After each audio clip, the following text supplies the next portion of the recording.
Saia daqui agora mesmo ou chamo a segurança. João Ribeiro bateu o braço de sua cadeira de rodas com fúria. A menina que havia aparecido do nada em seu escritório particular não se moveu nem um centímetro. Tinha o cabelo sujo, a roupa rasgada e as bochechas manchadas de terra.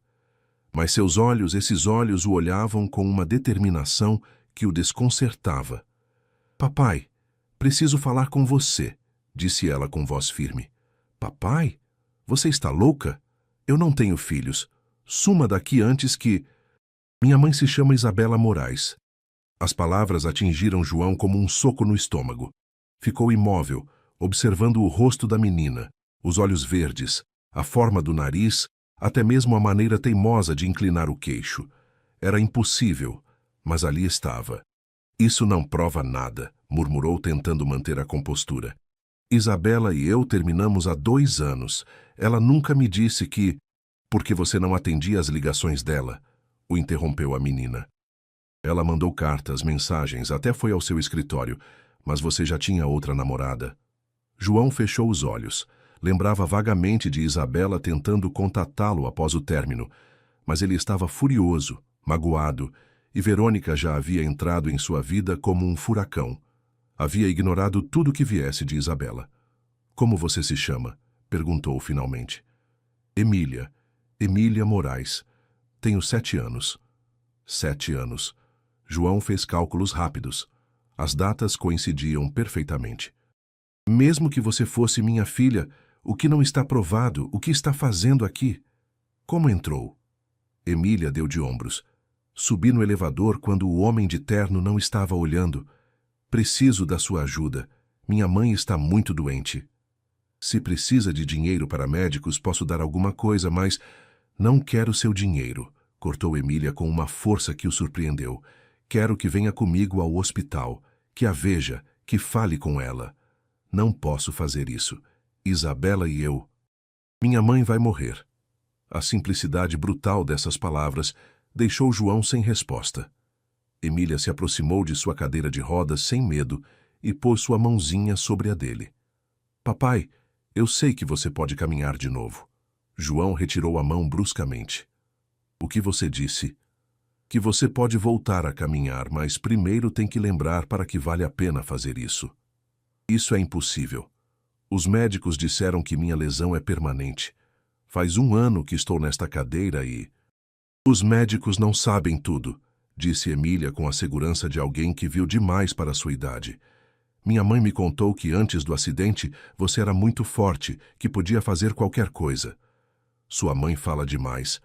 Também me disse que depois do acidente você ficou muito triste e que quando as pessoas ficam muito tristes, o corpo desiste. João a olhou fixamente. Era uma criança, mas havia algo em suas palavras que o inquietava. Por que você acredita que posso caminhar? Porque ontem sonhei com você. Estava em pé carregando minha mãe para subir num carro bonito e os 2 pareciam felizes. Os sonhos não são reais, menina. Às vezes são, respondeu Emília. Quando a gente sonha com muita força. Fez-se um silêncio tenso. João observou a menina que dizia ser sua filha. Ela tinha razão sobre os olhos. Eram idênticos aos de Isabela. E também tinha essa mesma maneira de falar direta e sem rodeios. Onde está sua mãe? Perguntou finalmente. No Hospital das Clínicas, no quarto 204. Faz 3 dias que não acorda. E quem cuida de você? Eu me cuido sozinha, mas agora preciso que você me ajude a cuidar dela. João sentiu uma pressão estranha no peito. Fazia 1 ano que não sentia nada parecido com responsabilidade ou preocupação por outra pessoa. Emília, escute bem. Mesmo que você fosse minha filha, eu não sou a pessoa que você precisa. Olhe para mim. Estou quebrado. Não consigo nem cuidar de mim mesmo. Mas poderia tentar. Não. Por quê? Porque coisas quebradas não se consertam.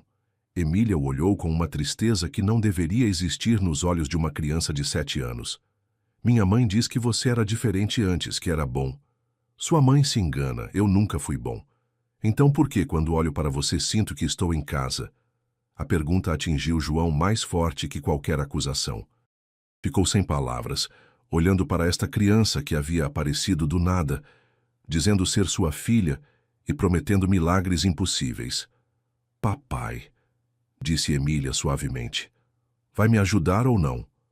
Está bem, levo você ao hospital, mas só para que veja que está enganada sobre mim. João manobrou sua cadeira de rodas até o elevador privativo, enquanto Emília caminhava ao seu lado, sem dizer palavra. O silêncio se manteve durante toda a viagem no BMW adaptado que seu motorista dirigia.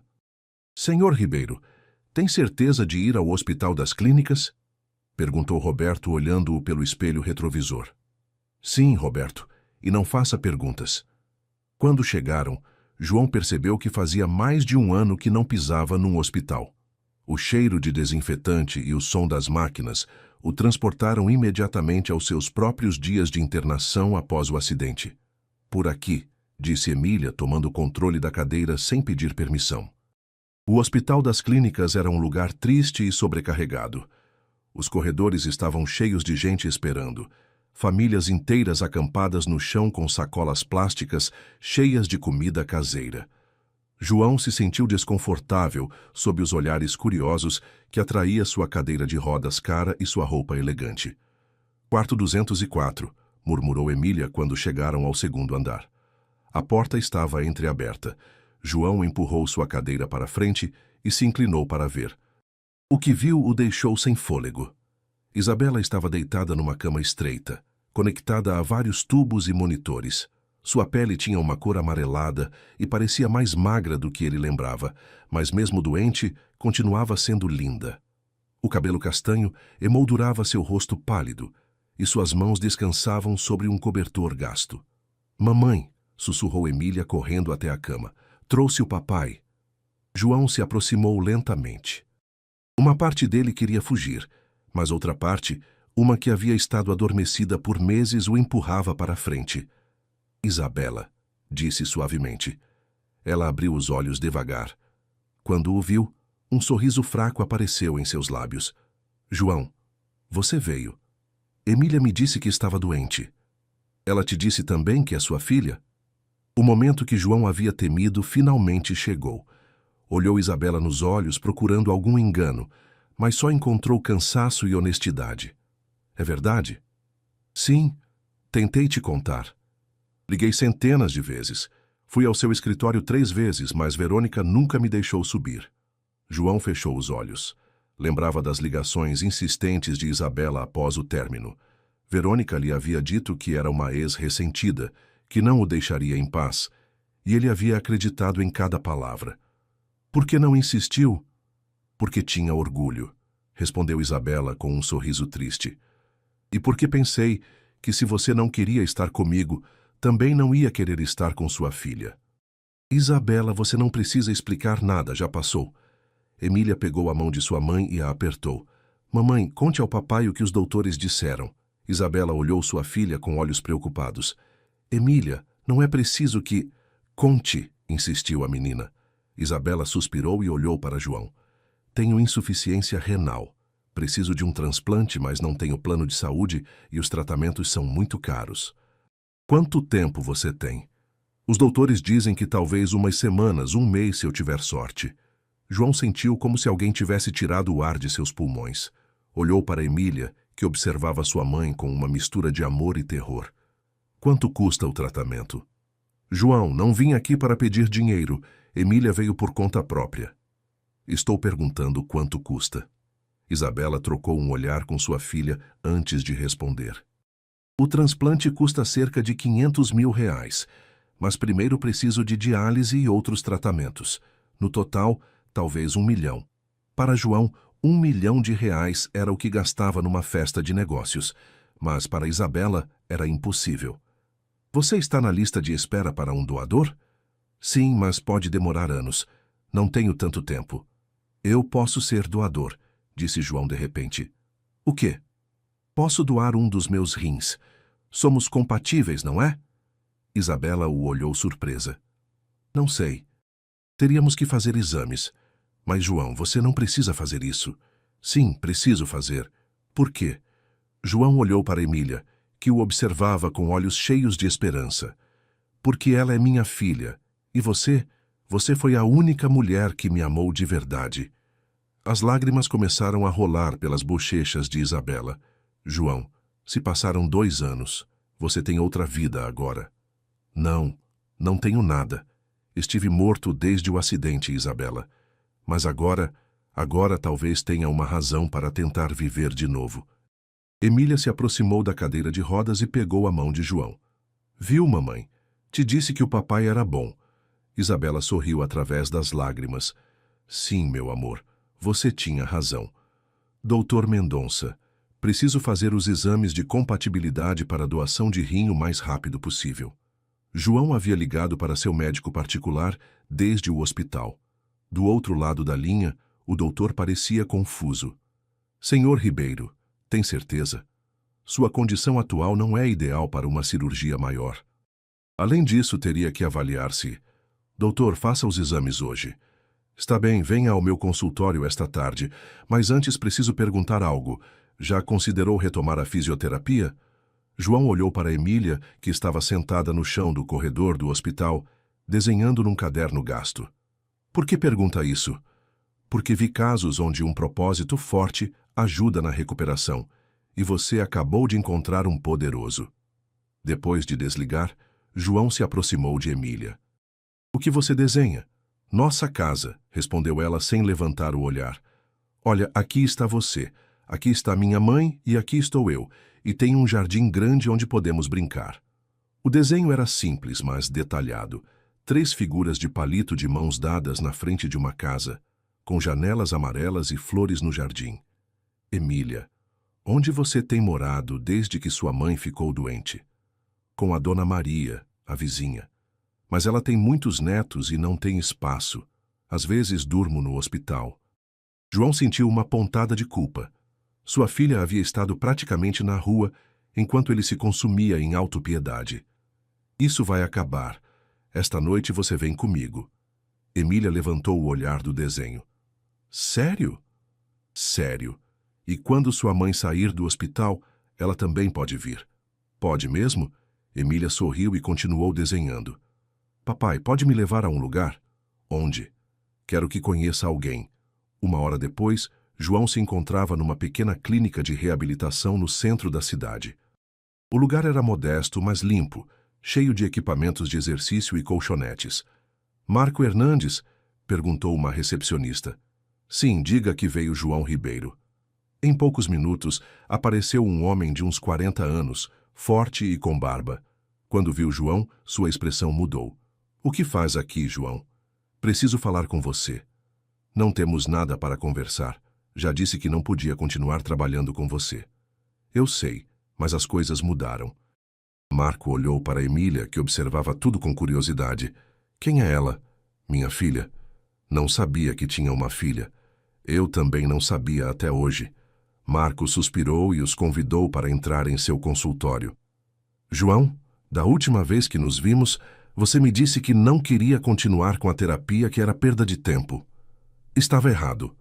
O que te fez mudar de ideia? João olhou para Emília, que havia se sentado numa cadeira e balançava as pernas.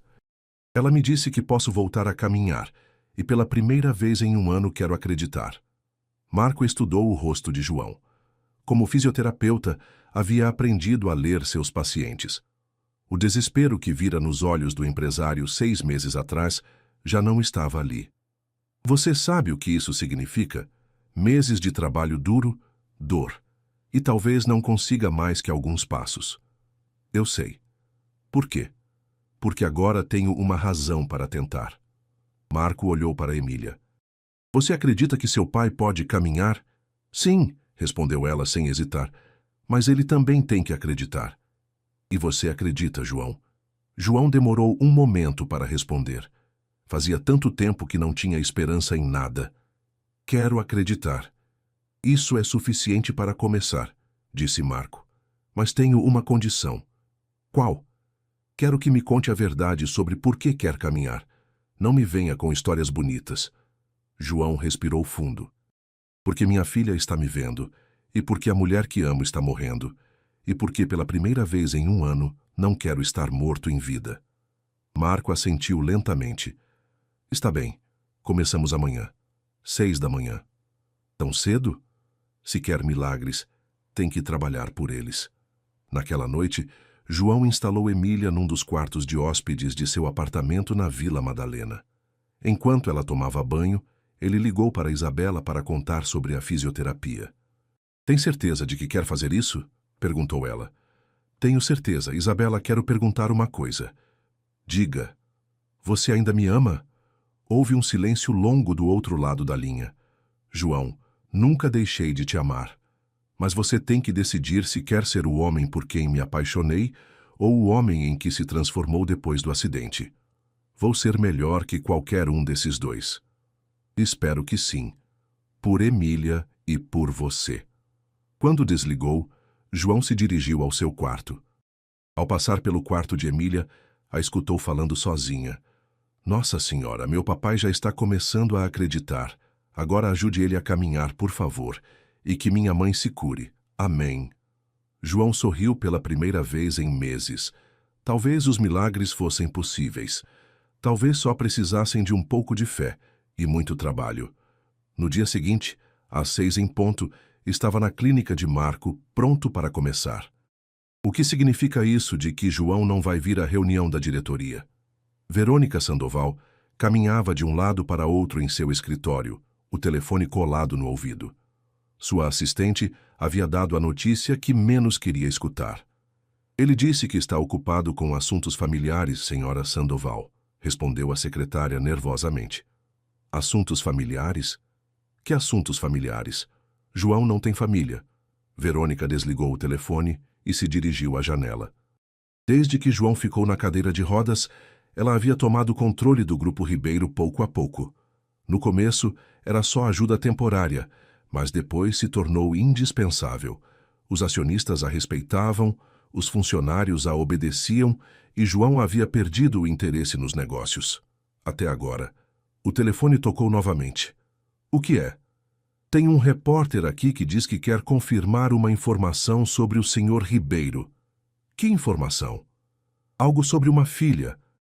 Verônica sentiu como se o chão se movesse sob seus pés. Que ele passe. O repórter era jovem e ambicioso, do tipo que faria qualquer coisa por uma matéria. Senhora Sandoval, me chamo Javier Moreno, do jornal O Estado. Tenho informação de que João Ribeiro acabou de reconhecer uma filha. Pode confirmar isso? Não sei do que está falando. Tenho fotos dele entrando no Hospital das Clínicas com uma criança e também registros de que contratou os serviços médicos particulares do Dr. Mendonça para fazer exames de compatibilidade de órgãos. Verônica manteve a compostura, mas sua mente trabalhava a toda velocidade. Senhor Moreno, João Ribeiro é um homem muito reservado. Tenho certeza de que qualquer decisão pessoal que tome será comunicada no momento apropriado. Então não nega que tem uma filha? Não confirmo nem nego nada. Bom dia. Quando o repórter foi embora, Verônica se serviu um uísque, embora mal fossem 11 da manhã. Havia trabalhado 2 anos para chegar onde estava. Não ia deixar que uma criança aparecida do nada arruinasse tudo. Levantou o telefone e discou um número. Detetive Marcelo, sou Verônica Sandoval. Preciso que investigue alguém. Isabela Moraes trabalha no Hospital das Clínicas e sua filha Emília Moraes. Que tipo de investigação? Tudo. Histórico médico, situação econômica, antecedentes, comportamento, qualquer coisa que possa ser útil. Para quando precisa? Para ontem. 3 dias depois, Verônica tinha o dossiê completo. Isabela tinha dívidas médicas enormes. Havia perdido vários empregos por faltas devido à sua doença e havia tentado contatar João múltiplas vezes após o término. A menina havia faltado muito à escola e havia estado praticamente vivendo na rua. Perfeito. Sua próxima ligada foi para o advogado mais caro da cidade. Doutor Vega, preciso que prepare uma ação de curatela e interdição. Contra quem? João Ribeiro. Houve um silêncio do outro lado da linha. Senhora Sandoval, está consciente do que está me pedindo? Perfeitamente. João não está em condições mentais de cuidar de uma criança. Sua deficiência, sua depressão, seu isolamento social, tudo está documentado. Além disso, a criança esteve em situação de negligência. Que evidência tem? A criança esteve praticamente abandonada enquanto sua mãe está hospitalizada. Dormiu em hospitais e na casa de estranhos. João a levou para morar com ele sem nenhum processo legal, sem avaliações psicológicas, sem nada. É impulsivo e instável. E o que propõe? Que a criança seja posta sob custódia temporária do Estado, enquanto se avalia a capacidade mental de João para tomar decisões importantes e que eu seja nomeada sua tutora legal e administradora permanente de seus bens. Isso vai ser muito público, senhora Sandoval. A mídia vai... Deixe-me me preocupar com a mídia. O Dr. Vega preparou os documentos nessa mesma semana. Verônica também contratou um psiquiatra particular para avaliar a instabilidade emocional de João e um assistente social para documentar as condições inadequadas em que vivia Emília. O plano era perfeito. João perderia a custódia de sua filha, seria declarado mentalmente incapaz e ela manteria o controle da empresa. A criança seria enviada a um lar temporário e Isabela se viraria sozinha. Na sexta-feira de manhã, João recebeu a citação judicial. "O que é isso?" perguntou a seu advogado por telefone. "É uma ação de curatela e interdição, João. Alguém está alegando que você não é capaz de cuidar da criança nem de administrar seus próprios assuntos." "Quem?" "Verônica Sandoval." João sentiu uma fúria que não experimentava desde antes do acidente. "Quando é a audiência?" "Segunda-feira que vem." "João, isso é sério. Se o juiz determinar que você não é apto, pode perder tudo." "Não vou perder minha filha." "Então precisa de um bom advogado. E precisa demonstrar que está estável e que pode caminhar." João olhou para a clínica onde havia estado trabalhando com Marco por 2 semanas. Os progressos eram mínimos. Mal conseguia mover os dedos dos pés e ficar em pé por alguns segundos com ajuda. "Quanto tempo tenho?" 3 dias. "É suficiente." Quando desligou, Emília entrou correndo na sala. "Papai, por que está triste?" "Não estou triste, meu amor. Só preocupado." "Por quê?"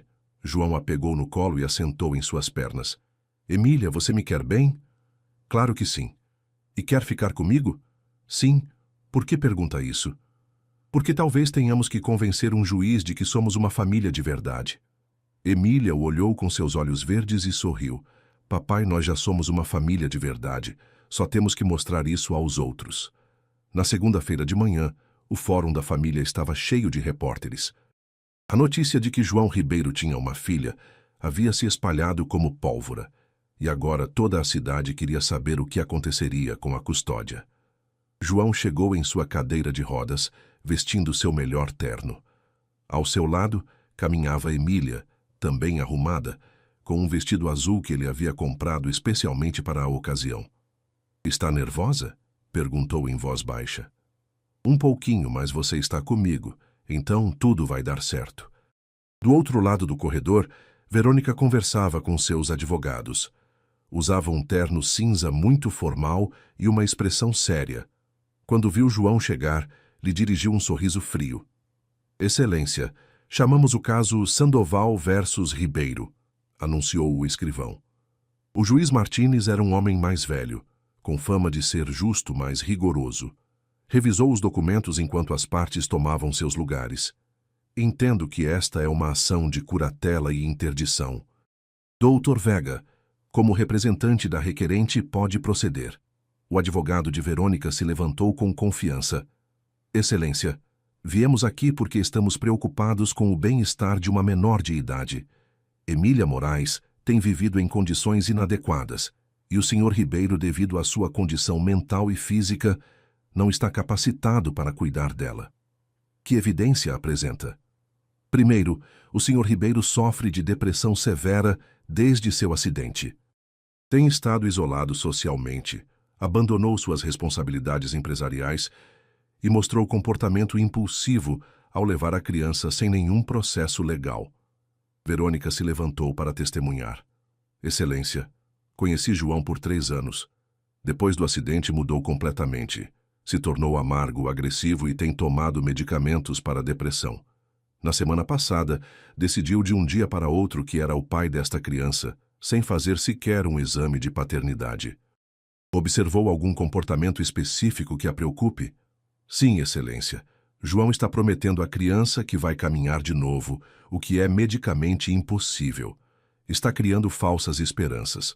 Também está considerando doar um rim para a mãe da criança, o que demonstra que não está pensando claramente. João cerrou os punhos. Seu advogado tocou seu ombro para acalmá-lo. Além disso, continuou Verônica, a criança tem faltado à escola, dormido em hospitais e na casa de desconhecidos.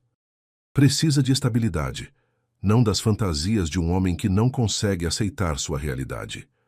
Quando terminou o testemunho de Verônica, o juiz se dirigiu a João. Senhor Ribeiro, o que tem a dizer sobre essas acusações? João se endireitou em sua cadeira. Excelência, é verdade que não fui um bom homem durante o último ano. O acidente me mudou e me tornei egoísta e amargo. Mas conhecer minha filha me deu uma razão para mudar. Como sabe que é sua filha? Fiz os exames de paternidade na semana passada. Os resultados confirmam que Emília é minha filha biológica. E que planos tem para seu cuidado? Vou contratar uma babá e um professor particular para que não perca aulas. Vou continuar com minha fisioterapia para me recuperar o máximo possível. E vou ser o pai que ela merece. Senhor Ribeiro, os laudos médicos indicam que sua lesão é permanente. Não considera que está dando falsas esperanças à criança? Excelência, 3 semanas atrás não conseguia mover nenhum dedo do pé. Agora posso mover todos e ficar em pé por alguns segundos. Os médicos às vezes se enganam. O juiz tomou notas e então olhou para Emília. Emília, pode se aproximar? A menina se levantou e caminhou até a mesa com passo firme. Não parecia assustada. Oi, senhor juiz. Olá, Emília. Sabe por que estamos aqui? Sei, porque a senhora Verônica diz que meu papai não pode cuidar de mim. E você o que acha? Que ela está errada. Por quê? Emília respirou fundo e falou com uma clareza que surpreendeu todos na sala. Senhor juiz, eu morei na rua 3 semanas. Tive fome, tive frio e tive medo. Mas quando encontrei meu papai, tudo isso acabou. Ele me comprou roupa, me deu uma cama limpa e me abraça quando tenho pesadelos. Mas não te preocupa que ele esteja na cadeira de rodas? Não, senhor, porque as pessoas não valem por como caminham, mas por como amam. Um murmúrio percorreu a sala. O juiz levantou a mão pedindo silêncio. Emília, o que você quer? Quero ficar com meu papai e quero que minha mãe se cure e não quero o dinheiro de ninguém. Só quero uma família. Você acredita que seu pai vai caminhar de novo? Sim, senhor, porque ele já começou. O que quer dizer? Emília olhou para João e sorriu. Papai, mostra para eles. João sentiu o coração acelerar. Com muito esforço, pôs as mãos nos braços da cadeira e empurrou para cima. Lentamente, muito lentamente, conseguiu ficar em pé. As pernas tremeram, mas se manteve ereto por quase 10 segundos antes de voltar a se sentar. A sala ficou em silêncio absoluto. Excelência, disse João com voz emocionada, minha filha me devolveu a vida. Não vou permitir que ninguém a tire de mim. O juiz olhou para Verônica, depois para João e finalmente para Emília. Esta corte determina que Emília Moraes fica sob custódia de seu pai, João Ribeiro, caso encerrado. Emília correu até João e o abraçou. Pela primeira vez em mais de um ano, João chorou de felicidade. Verônica saiu do fórum com o rosto transfigurado. Os repórteres a cercaram, mas ela os afastou sem dizer palavra. Seu plano havia falhado completamente, e agora João não só tinha sua filha, como também havia demonstrado publicamente que estava melhorando. Naquela noite, trancada em seu escritório, Verônica bebia uísque enquanto revisava os contratos da empresa. Se não podia controlar João legalmente, teria que encontrar outra maneira. Seu telefone tocou. Era Javier Moreno, o repórter. Senhora Sandoval, tem algum comentário sobre o que aconteceu hoje no fórum? Sem comentários. É verdade que a senhora e o senhor Ribeiro tinham um relacionamento amoroso? Verônica se endireitou na cadeira. O que está insinuando? Tenho fotos dos dois juntos em vários eventos sociais. Alguns dizem que a ação foi por ciúme. Isso é ridículo. Então não nega o relacionamento? Verônica desligou o telefone. Sua reputação estava arruinada. Seu plano havia fracassado e agora a mídia a estava pintando como uma mulher ciumenta. Precisava de um golpe de mestre. Revisou os documentos da empresa até encontrar o que procurava: as apólices de seguro. O Grupo Ribeiro tinha uma cobertura milionária contra incêndios e desastres naturais. Se o prédio principal sofresse um acidente, ela, como administradora temporária, teria que gerenciar a reconstrução e os seguros. Pegou seu telefone e discou um número que guardava há anos. Raul, sou Verônica. Preciso que me faça um favor. Que tipo de favor? Do tipo que pagamos muito bem e do qual nunca falamos. No dia seguinte, João chegou cedo à clínica para sua sessão com Marco. Seus progressos eram lentos, mas constantes. Já conseguia ficar em pé por mais de 1 minuto e dar 3 passos com ajuda. Como se sente? Perguntou Marco. Diferente, como se tivesse acordado de um pesadelo muito longo. E Emília? Está na escola. Contratei uma professora particular para ajudá-la a se recuperar. É muito inteligente. E Isabela? Amanhã fazem mais exames para preparar o transplante. Os médicos dizem que temos boas chances de compatibilidade. Marco sorriu enquanto ajustava os pesos para os exercícios. Sabe o que mais gosto de tudo isso? O quê? Que já não fala como um homem derrotado. João estava no meio de sua rotina quando seu telefone tocou. Era Roberto, seu motorista. Senhor Ribeiro, tem um incêndio no prédio da empresa. Os bombeiros já estão lá, mas é muito grande. Vou para lá. Talvez seja melhor que... Roberto, vou para lá agora. João chegou ao prédio do Grupo Ribeiro quando as chamas já haviam consumido os 3 primeiros andares. Os bombeiros lutavam contra o fogo enquanto os funcionários evacuavam em pânico. Onde está o comandante dos bombeiros? Perguntou de sua cadeira de rodas. Aqui, senhor Ribeiro, capitão Torres. Todos saíram? Estamos verificando. Parece que tem uma funcionária presa no 5º andar na área da contabilidade. João conhecia perfeitamente o prédio. Sabia que havia uma escada de emergência que dava diretamente nessa área. Capitão, posso chegar lá pela escada dos fundos? Senhor, o senhor não pode... Capitão, conheço este prédio melhor que ninguém, e essa funcionária é minha responsabilidade. Antes que alguém pudesse detê-lo, João manobrou sua cadeira até a entrada dos fundos do prédio.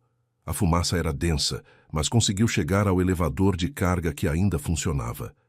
No 5º andar encontrou Maria do Rosário, a contadora mais antiga da empresa, desmaiada perto de sua mesa.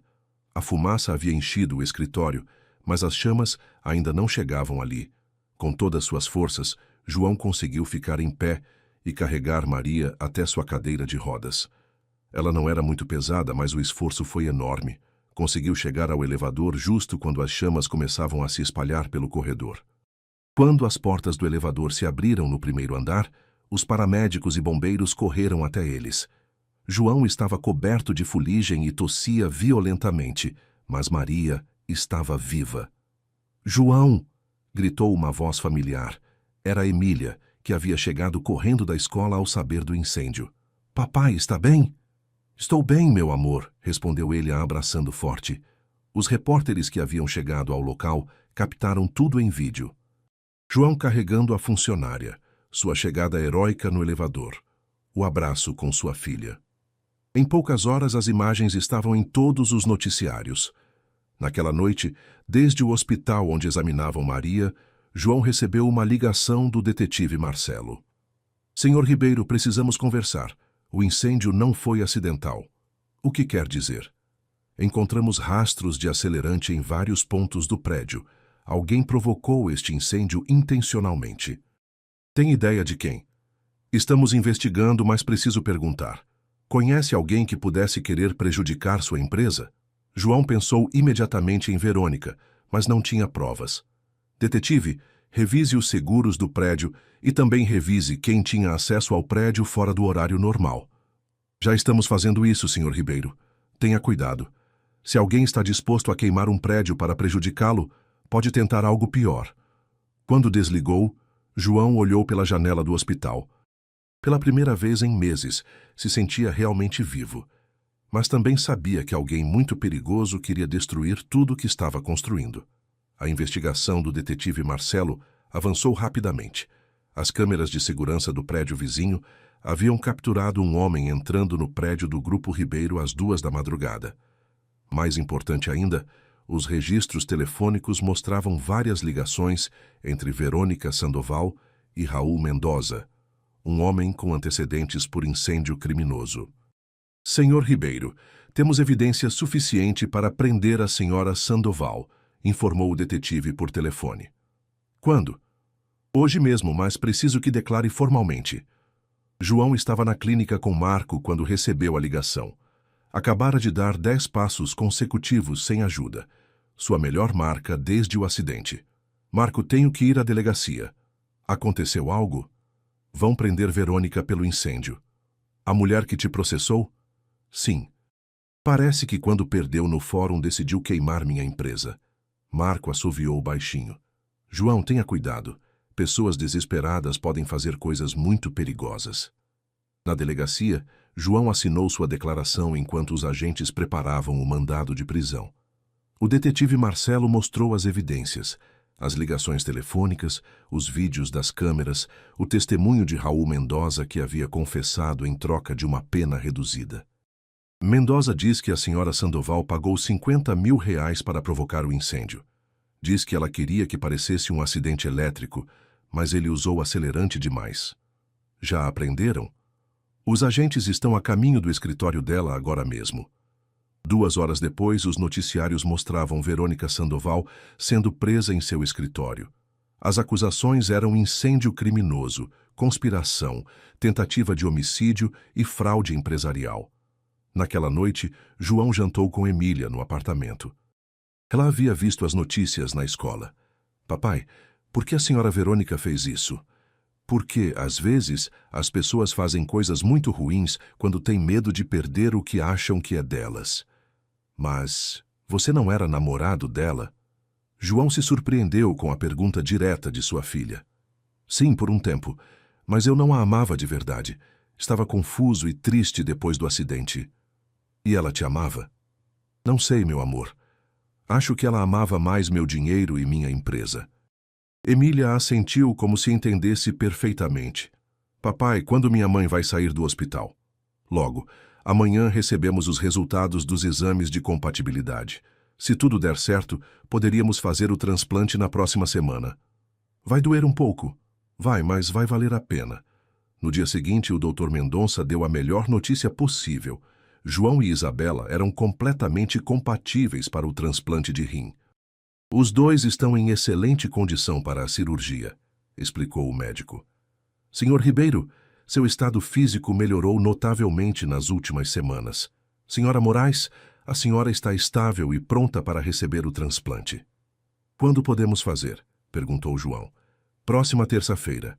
Mas primeiro preciso que ambos assinem todos os consentimentos e que entendam os riscos. Naquela noite, João visitou Isabela no hospital. Ela parecia mais animada desde que souberam que o transplante era possível. João, quero que saiba que não precisa fazer isso por obrigação. Não faço por obrigação. Faço porque te amo. Isabela o olhou nos olhos. De verdade? Nunca deixei de te amar, Isabela. Só me perdi por um tempo.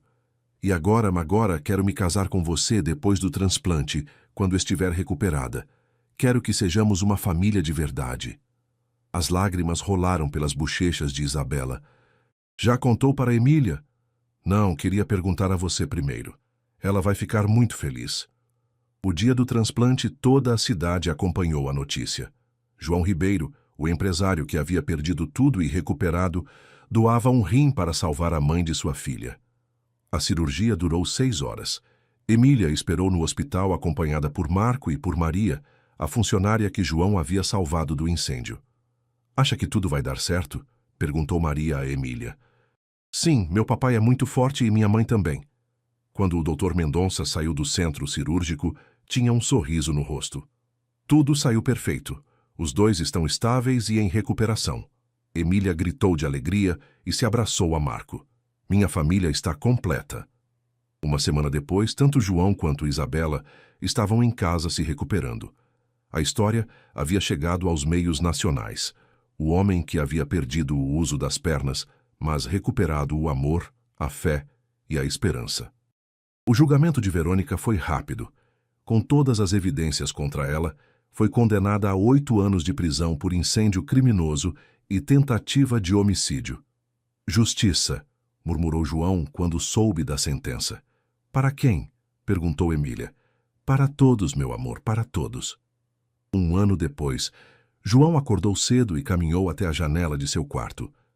Lá fora, os jardins do hotel estavam perfeitamente arrumados para a cerimônia. Havia demorado meses para planejar este dia e queria que tudo fosse perfeito. Nervoso? Perguntou Marco, que havia chegado cedo para ajudá-lo a se vestir. Um pouco. Você não ficou nervoso no dia do seu casamento?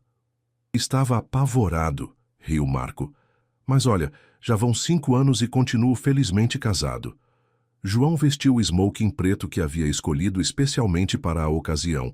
Já não precisava da cadeira de rodas, embora ainda usasse bengalas para caminhar distâncias longas.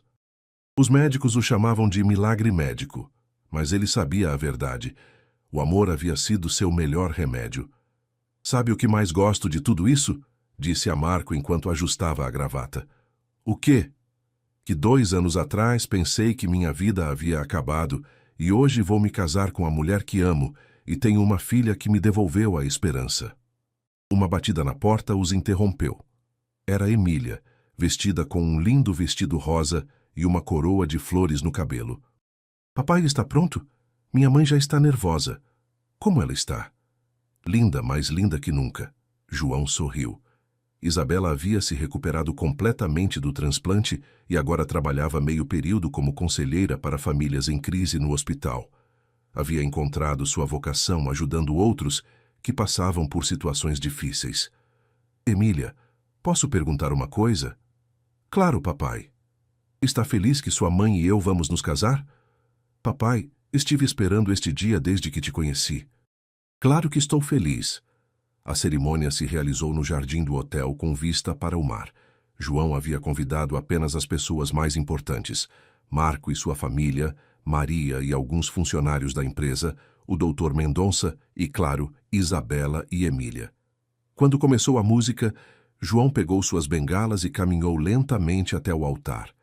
Cada passo lhe lembrava o caminho que havia percorrido, do desespero à esperança, da solidão ao amor, da rendição à luta. Isabela apareceu no final do corredor radiante em seu vestido branco, simples mas elegante. Ao seu lado caminhava Emília, que servia como sua dama de honra. Quando chegaram ao altar, Emília pegou a mão de seu pai e a de sua mãe e as uniu. Agora sim somos uma família completa, sussurrou. O padre Gonzales, que havia conhecido a família durante o processo de recuperação de Isabela, oficiou a cerimônia. João, Isabela, passaram por muitas provas para chegar até aqui. Enfrentaram a doença, a separação, o desespero, mas o amor os manteve unidos. Quando chegou o momento dos votos, João se dirigiu a Isabela com voz emocionada. Isabela, 2 anos atrás pensei que havia perdido tudo o que me importava, mas você e Emília me ensinaram que as coisas mais valiosas não se podem perder enquanto tivermos fé. Prometo amar você, cuidar de você e ser o marido e o pai que vocês merecem. Prometo me levantar cada dia, agradecido pela segunda chance que me deram. Isabela secou uma lágrima antes de falar. João, eu nunca deixei de acreditar em você, nem mesmo quando você havia deixado de acreditar em si mesmo. Prometo amar você nos dias bons e nos difíceis. Prometo ser sua companheira em tudo que vier, e prometo que nossa família sempre estará unida pelo amor. Quando se beijaram, Emília gritou: Finalmente meus pais se casaram! Todos os convidados riram e aplaudiram. João levantou Emília no colo e a beijou na testa. Sabe o que, princesa? O que, papai? Que você foi quem fez tudo isso ser possível. Durante a recepção, um repórter que havia acompanhado a história desde o início se aproximou de Emília. Emília, como se sente agora que sua família está completa? Muito feliz, mas minha família sempre esteve completa, só que antes estava um pouquinho quebrada. Ainda acredita em milagres? Emília olhou para seu pai, que dançava lentamente com Isabela, se apoiando apenas numa bengala. Eu não fiz milagre. Só lembrei ao meu papai que o amor pode tudo. Que planos tem agora? Vamos morar juntos numa casa nova e meu papai vai continuar ajudando outras pessoas a caminhar de novo. Naquela noite, depois que todos os convidados foram embora, João, Isabela e Emília se sentaram no terraço de sua suíte, olhando as estrelas. Sabem o quê? Disse João. Acho que pela primeira vez na vida sou completamente feliz. Por que pela primeira vez? Perguntou Isabela. Porque antes tinha dinheiro, sucesso, reconhecimento, mas não tinha amor verdadeiro, não tinha família, não tinha um propósito real. E agora tenho tudo que realmente importa.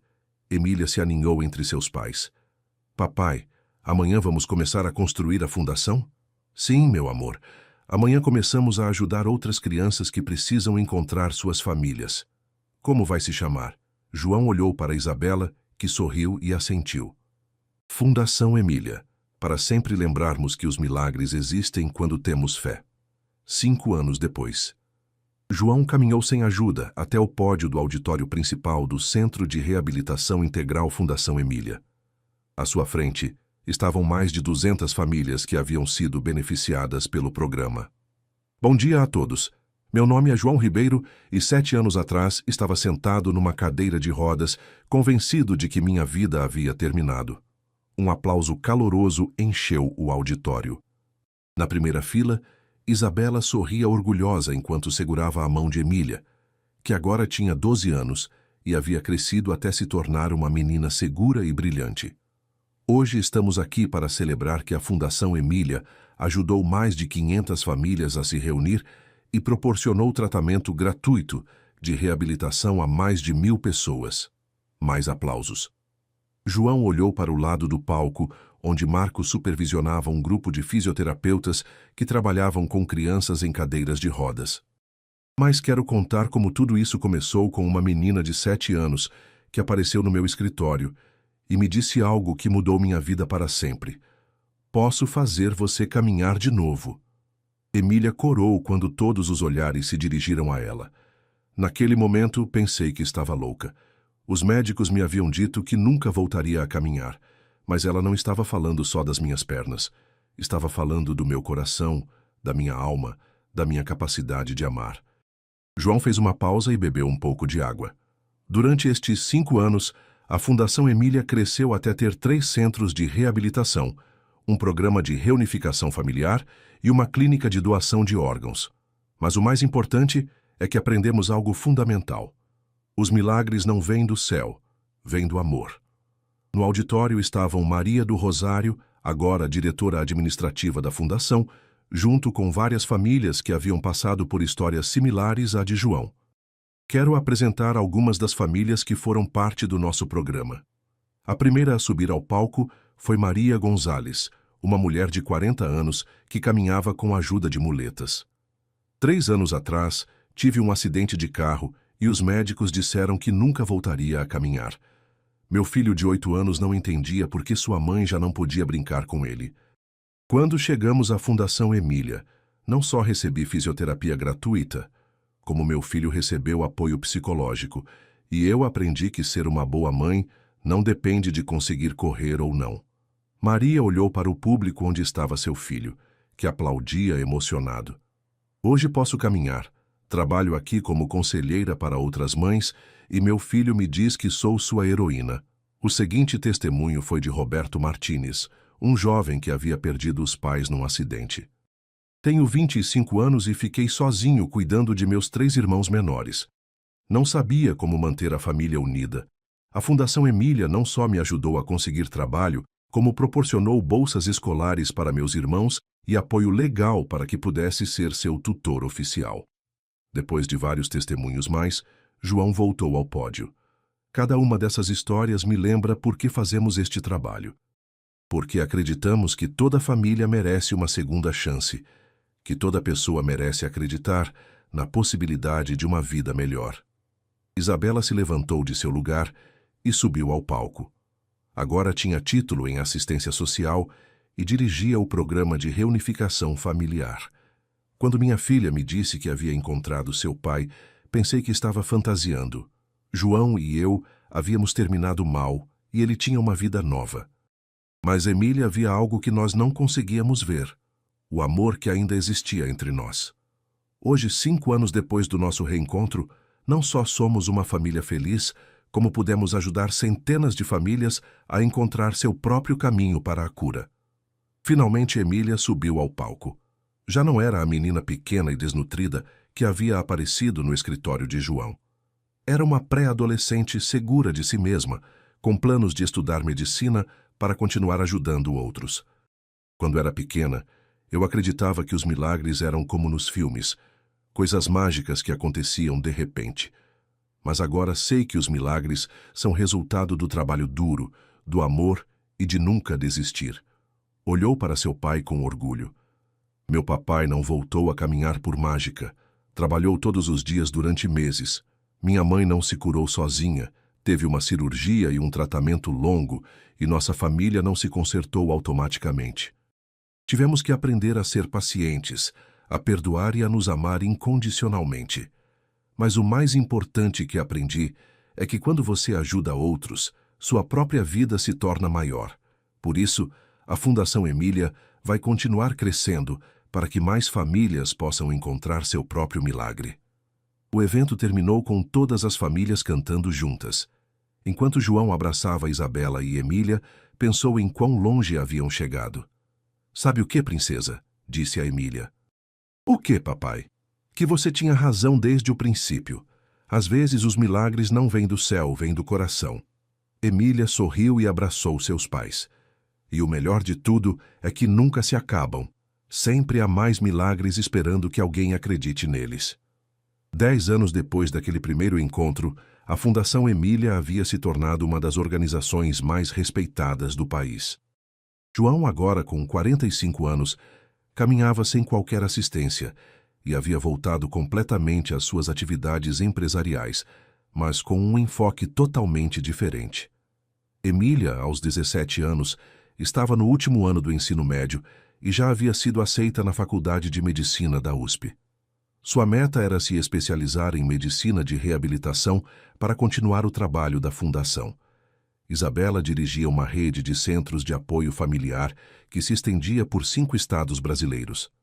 Sua história de superação a havia convertido numa das assistentes sociais mais reconhecidas do país. "Papai", disse Emília numa tarde de domingo, enquanto revisavam juntos os planos de expansão da fundação. "Você se lembra da primeira pergunta que me fez?" "Qual delas?" "Se eu tinha certeza de que você podia caminhar de novo." João sorriu. "Claro que me lembro. Eu sabia que podia, mas não pelas suas pernas." "Então por quê?" "Porque vi em seus olhos que ainda havia amor lá dentro. E onde há amor, sempre há esperança. E onde há esperança, sempre há milagres." João abraçou sua filha, a menina que havia mudado sua vida para sempre, que lhe havia ensinado que os milagres mais verdadeiros não vêm do céu, mas nascem do coração humano quando se abre ao amor. Naquela noite, enquanto as 3 gerações da família Ribeiro jantavam juntas, incluindo agora os avós de Isabela que haviam se mudado para São Paulo para estar perto da neta, João levantou sua taça de água. "Quero fazer um brinde", disse. "Por quê?", perguntou Isabela. "Pela menina mais sábia que conheci, que me ensinou que nunca é tarde demais para recomeçar, que o amor pode curar qualquer ferida e que os milagres existem para quem tem coragem de acreditar neles." "Saúde!", gritou Emília, levantando seu copo de suco. "Saúde!", repetiram Isabela e os avós. E enquanto brindavam, cada um deles sabia que haviam vivido seu próprio milagre. Não o tipo de milagre dos filmes, mas o tipo mais real e poderoso de todos, o milagre do amor que transforma, cura e une para sempre. A história de João, Isabela e Emília havia demonstrado ao mundo que às vezes as famílias não nascem, se escolhem. Que o amor verdadeiro pode superar qualquer obstáculo e que quando uma criança acredita em você, você pode mover montanhas. E assim, a semana que havia começado com uma menina aparecendo no escritório dizendo: "Papai, você pode caminhar de novo", se havia convertido numa vida inteira de amor, propósito e milagres. Fim. Algumas histórias terminam, outras simplesmente continuam crescendo nos corações de quem as vive. Esta é uma história que não tem fim, porque o amor verdadeiro é eterno. Se esta história tocou seu coração, não esqueça de curtir e compartilhar. Sua participação nos ajuda a continuar contando histórias que inspiram e transformam vidas. Conte nos comentários. Você acredita que o amor pode mover montanhas? De que cidade você está nos assistindo? Sua opinião é muito importante para nós.